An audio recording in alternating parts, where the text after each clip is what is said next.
अस्सलाम वालेकुम defence lovers friends, Pakistan के फ्यूचर वेपन सीरीज़ की तीसरी किस्त में हम आपसे पाक नेवी और आर्मी में मुतवक्के वेपन्स पर बात करेंगे। So let's start.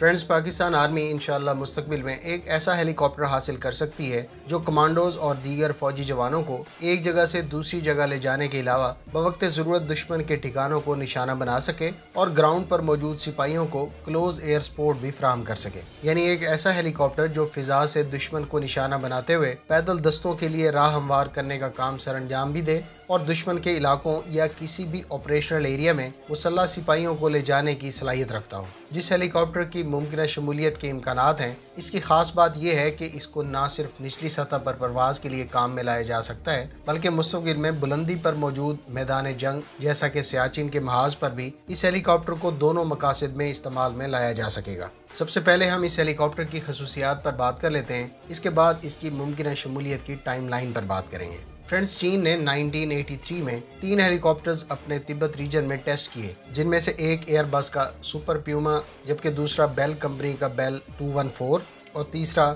सिकोर्स्की का S-70 हेलीकॉप्टर था। लेकिन तिब्बत रीजन में टेस्ट के दौरान एक अजीब सूरत हाल देखने को मिली। हुआ यूं कि जब तीनों हेलीकॉप्टर्स 9,840 फुट की बुलंदी पर पहुंचे तो इनकी पावर्स बहुत हद तक ड्रॉप हो गई। ये तीनों हेलीकॉप्टर्स 10,000 फुट की बुलंदी पर ही फ्लाई नहीं कर सके, हालांकि कंपनियों की जानिब से इनकी सर्विस सीलिंग 15,000 फुट से जायद का दावा किया गया था। खैर, सिकोर्स्की ने अपने हेलीकॉप्टर पर ज़्यादा पावरफुल इंजन नस्ब किया और इस इशू को हल करने के बाद इसको टेस्ट के लिए चीन भेजा।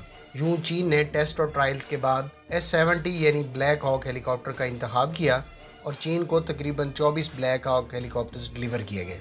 ताहम बाद में अमेरिका की जानिब से चीन पर किसी भी किस्म के दिफाई साजो सामान को सप्लाई करने के हवाले से पाबंदियां लगने के बाद अब चीन ने अपना मुल्की सतह पर हाई ऑल्टीट्यूड यानी बुलंदी पर ऑपरेशन सर अंजाम देने और क्लोज एयर सपोर्ट जैसा काम लेने के लिए Z-20 हेलीकॉप्टर तैयार किया है। इस हेलीकॉप्टर में चीन ने ब्लैक हॉक से 27 गुना ज़्यादा पावरफुल इंजन इस्तेमाल किया है, जिसका वाज़ेह मतलब ये है कि ये हेलीकॉप्टर ना सिर्फ ज़्यादा बुलंदी पर परवाज़ कर सकेगा बल्कि ज़्यादा सोल्जर्स और सामान को एक जगह से दूसरी जगह मुंतकिल कर सकेगा। यह हेलीकॉप्टर 10,000 किलोग्राम वजनी साजो सामान और वेपन्स के साथ फ्लाई कर सकता है, जबकि 5,000 किलोग्राम वजनी साजो सामान यानी छोटी गाड़ियां या तोपें रस्सी से लटकाकर इस हेलीकॉप्टर से एक जगह से दूसरी जगह ले जाई जा सकती हैं। 11 से 12 फुली आर्म्ड सोल्जर्स को यह हेलीकॉप्टर कैरी कर सकता है, जबकि इसको 2 चाइनीज़ WZ-10 टर्बोशाफ्ट इंजन से इक्विप किया गया है। यह हेलीकॉप्टर 18 से 20,000 फुट की बुलंदी पर प्रवास कर सकता है। याद रहे कि सियाचिन रीजन में बुलंद चोटियों की एवरेज ऊंचाई 18,000 फुट तक है। इस हेलीकॉप्टर की range 560 kilometre, speed 280 kilometre per hour और इस पर 5 ब्लेडेड मेन रोटर का इस्तेमाल किया गया है। याद रहे कि अमेरिका के ब्लैक हॉक पर 4 ब्लेडेड रोटर का इस्तेमाल किया गया था। आखिर में इस हेलीकॉप्टर्स के रोल्स हैं जिनको लेकर मैं समझता हूँ कि ये अफवाज पाकिस्तान की ज़रूरियात को फुलफिल कर सकता है। मिसाल के तौर पर इस हेलीकॉप्टर को ground attack, close air support, transport, medical evacuation, search and rescue के अलावा रिकॉनेसेंस मिशन में इस्तेमाल में लाया जा सकता है। एक और ख़ास बात इस हेलीकॉप्टर का नेवल रोल है। चीन ने इसका एक नेवल वर्जन Z-20F मुतारिफ करवाया है। इस नेवल वर्जन को anti submarine warfare, anti ship और पहले बयान किए गए स्पोर्टिव रोल्स में इस्तेमाल किया जा सकता है। इसकी एक्विजिशन पाकिस्तान आर्मी और नेवी में इंटर ऑपरेटेबिलिटी प्लेटफॉर्म्स के हवाले से भी खासी कारआमद साबित होगी। इसी तरह से इसकी रिपेयर एंड मेंटेनेंस के हवाले से भी ये एक कॉस्ट इफेक्टिव सोल्यूशन बन सकता है। इंटर ऑपरेटेबिलिटी यानी एक तरह के प्लेटफॉर्म्स का पाक फौज की मुख्तलिफ शाखों में इस्तेमाल में लाए जाने और इसके फ़वाइद का अंदाज़ा आप इस बात से लगा सकते हैं। बहुत से सिस्टम मसलन LY-80, FM-90 वगैरह पहले ही दोनों सर्विसेज में मौजूद हैं।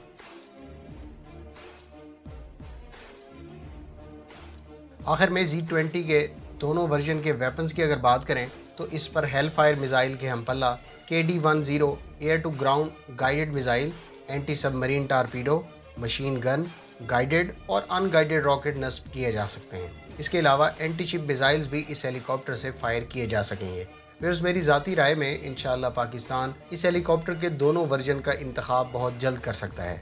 एन मुमकिन है कि पाकिस्तान 2023 से 2025 के दरमियान इसके नेवल वर्जन का इंतखाब करे, जबकि इसके बाद आर्मी एविएशन भी इसके आर्म्ड वर्जन को सिलेक्ट कर सकती है।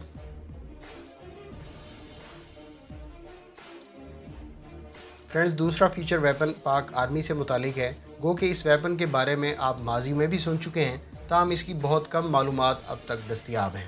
हमारी इतलात के मुताबिक पाकिस्तान आर्मी चीन से महदूद नंबर में SF-15 होइट्ज़र खरीद चुका है और अब इसको हैवी इंडस्ट्रीज टेक्सला में मैन्युफैक्चर कर रहा है। इस व्हील ड्राइव होइट्ज़र में 155 मिलीमीटर की मेन गन मौजूद है, जिससे तकरीबन 50 किलोमीटर दूर गोला फायर किया जा सकता है। ये एक शूट एंड स्कूट सिस्टम है और ये पाकिस्तान आर्मी के आर्टिलरी यूनिट्स को एक लीथल पंच प्रोवाइड करेगा। जहाँ तक इसकी पाक आर्मी में बाकायदा शमूलियत और पब्लिक को दिखाए जाने का ताल्लुक है, तो मेरे ख्याल से हमें इंशाल्लाह इस साल 23 मार्च को होने वाली परेड में ये होइट्ज़र देखने को मिल सकती है। इस होइट्ज़र को हालिया दिनों में तिब्बत रीजन में भी चीन की जानिब से इस्तेमाल में लाया गया है, जो इस बात का सबूत है कि इस होइट्ज़र को पहाड़ी इलाकों में भी इस्तेमाल किया जा सकता है। याद रहे कि इस होइट्ज़र को पाकिस्तान की हैवी इंडस्ट्रीज टेक्सला ने अपने बैनर के तहत आइडियाज़ 2018 में डिस्प्ले भी किया था।